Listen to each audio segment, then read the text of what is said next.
Hey guys, and welcome back to episode 5 of PokeStuff. So today I'll be talking about the next rotation, including decks that will probably do well this season and will probably be seen a lot in upcoming tournaments.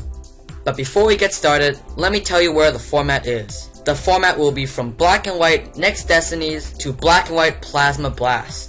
So anything before that, including Black and White Merging Powers, and Black and White Noble Victories, any cards from those sets will not be available for use in tournaments. But if you are going to be using those cards, make sure they've been reprinted in a newer set. Okay, so with that being said, let's get started.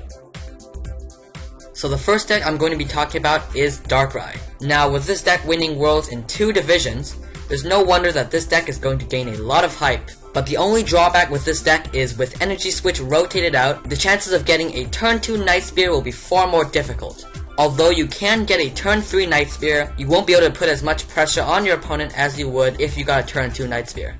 But nonetheless, this deck is really consistent, being able to hit for 90 each turn, and using Sableye to get your item cards back. This deck is definitely going to be really strong in the upcoming format.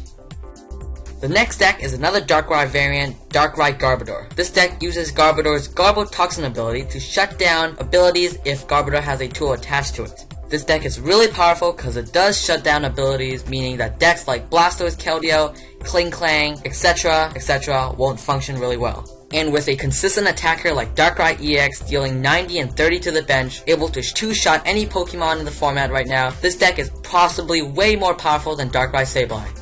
Although Garbodor does shut off Darkrai's Dark Cloak ability, if you can use the first few turns to use Sableye's Junk Hunt attack to get your attacker's power up, then you should have no trouble at all.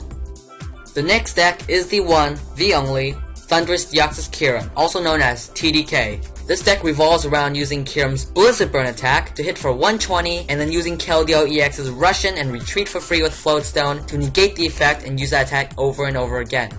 Combine that with Deoxys EX Power Connect ability, all your Team Plasma Pokemon will be dealing 10 more damage to the active Pokemon before applying weakness and resistance. And since every single card in this deck is Plasma, if you have 4 Deoxys EX in play, Kyurem will be dealing a massive 160 damage. Combine that with a Hypnotoxic Laser and a Burbank City Gym, and you're getting an instant knockout on any single Pokemon in the format. And with cards like Silver Bango, which allows you to deal an additional 30 damage to defending EX Pokemons, and Reversal Trigger, which allows you to search your deck for any card when a Team Plasma Pokemon is knocked out.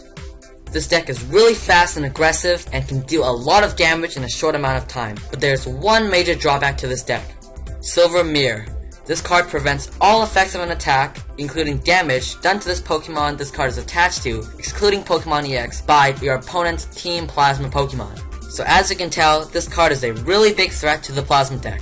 But if it does not encounter that card, then this deck is going to be really fast and aggressive, and definitely a deck to look out for in the upcoming format. Next in line is Klinklang Cobalion, also known as Plasma Clang. This deck has always been strong in the last season ever since it came out, but with the loss of Shift Gear Klinklang, how will this deck do in the upcoming format? Well, the answer is, it might actually do way better than it did before. Yes, you are losing the ability to move your energy around and max potioning, but now you can just focus on consistency, with Cobalion hitting for 100 each turn and Klinklang blocking EXs from attacking your metal Pokemon. And now with the extra deck space, you might be able to shove in a few Silver Mirrors to prevent Plasma Pokemon from attacking your Klinklang. And without having to worry about EXs, you can consistently hit for 100 each turn until you win the game. And with the amount of EXs being played in decks these days, this deck definitely puts a stop to them, and I can definitely foresee this deck winning quite a lot of tournaments. The next deck is Blastoise Keldeo.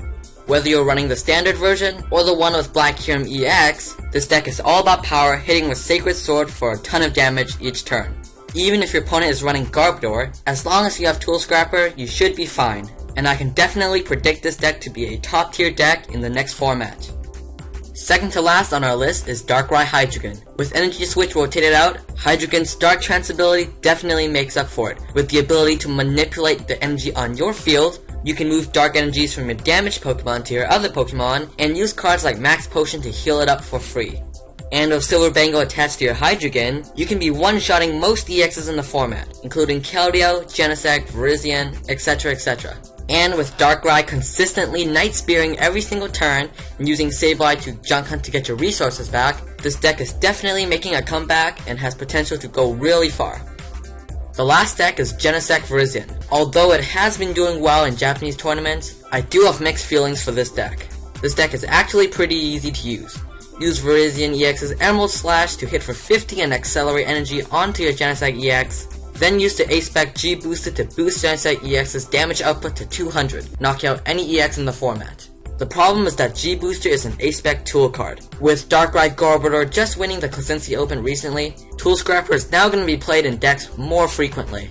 And if you're playing against Garbodor, Red Sinnoh and Verdant Wind won't have any effect because of Garbotoxin's lock. And because energy acceleration is really crucial in this deck to power up G Booster, it's pretty sad that Emerald Slash takes 2 energy to attack. Unless you have a Team Plasma Badge, Grass Energy, and Colorless Machine, this deck definitely won't stand up to Darkrai's possibly turn 2 Night Spirit. If this deck ever does good, it'll bring a lot of M-board decks back into game. But other than that, this deck is fairly good with the ability to hit for 100 each turn. You can 2-shot anything in the format currently. And with the addition of 20 damage to the bench, that is definitely a really powerful attack. Skyward Bridge also does well because every Pokemon in this deck only has a retreat cost of 1. I'm not sure how well this deck will do in tournaments, but I guess we'll have to wait and see. So yeah guys, that wraps up this episode of PokeStuff.